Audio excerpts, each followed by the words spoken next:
You've often heard of Montessori schools and the wonderful work that's done in support of early childhood education. Through this presentation, I will share with you the story of Maria Montessori and how her vision and understanding of early childhood development has helped to create over 30,000 schools around the world.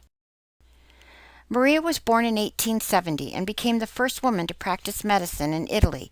She was interested in how children develop and began to observe how they construct their personalities as they interact with their environment. She studied children of all races and cultures and saw the universality of human development.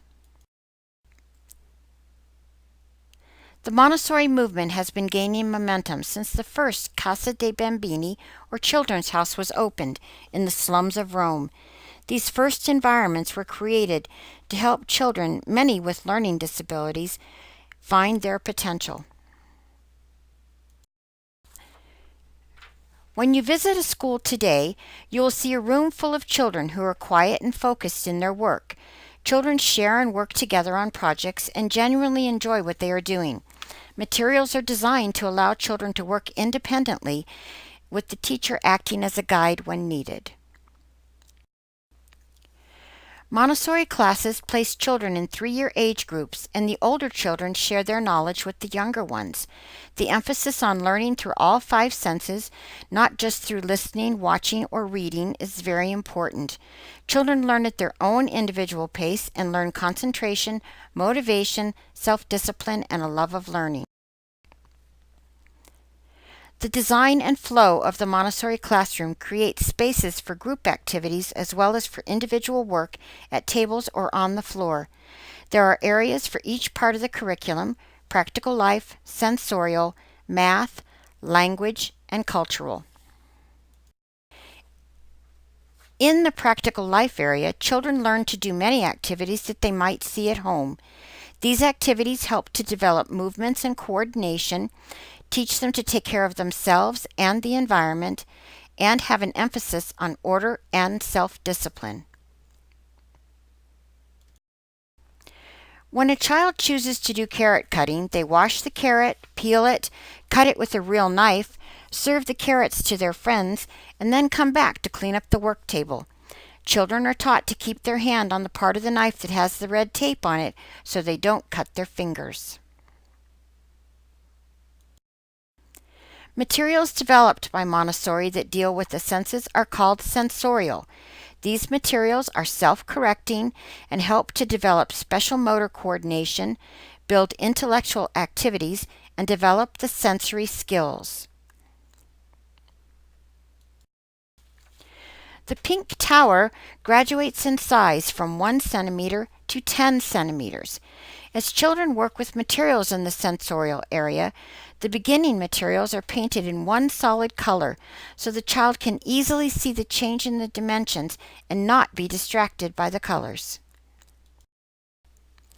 Materials in the math area help children to recognize numbers, identify and correlate number and quantity, add, subtract, multiply, and divide with the golden bead materials.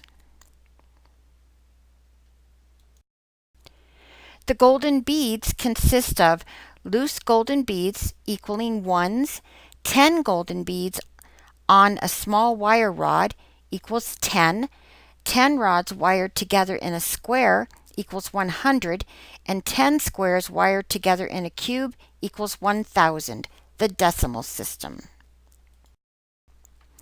In the language area of the classroom, children learn to recognize the alphabet and match them to the sounds of the spoken language using the sandpaper letters and the movable alphabet.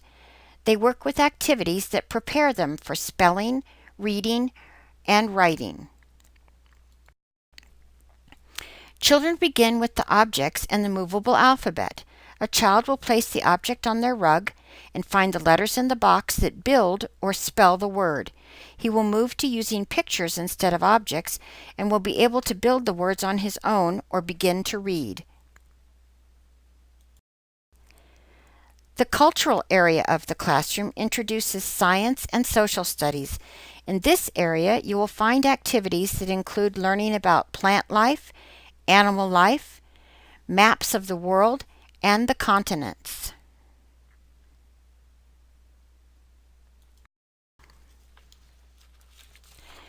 Children working with the puzzle maps will begin by laying out the pieces on their rug and then place them back in the puzzle.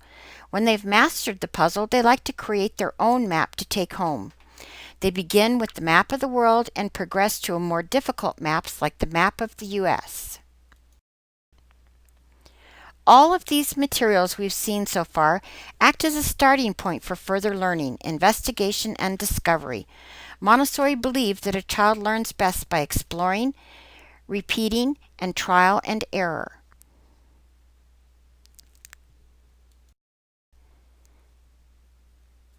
The Montessori teacher or directress creates a prepared environment for the children with materials and activities that meet the students' needs academically and developmentally. The directress is a skilled observer and a creative facilitator. One of the most rewarding aspects of the Montessori school is the community that is formed with the children, parents, and staff. Many students attend for the full 3-year cycle. The ties that come from spending 3 years with the same teacher and children can create a family relationship that may endure for years after they leave the school. Finally, studies show that children who attend Montessori are well prepared for life, academically, socially, and emotionally. They are enthusiastic learners who adapt well to new situations. Thank you, Maria Montessori, for the wonderful gifts that you've given to us.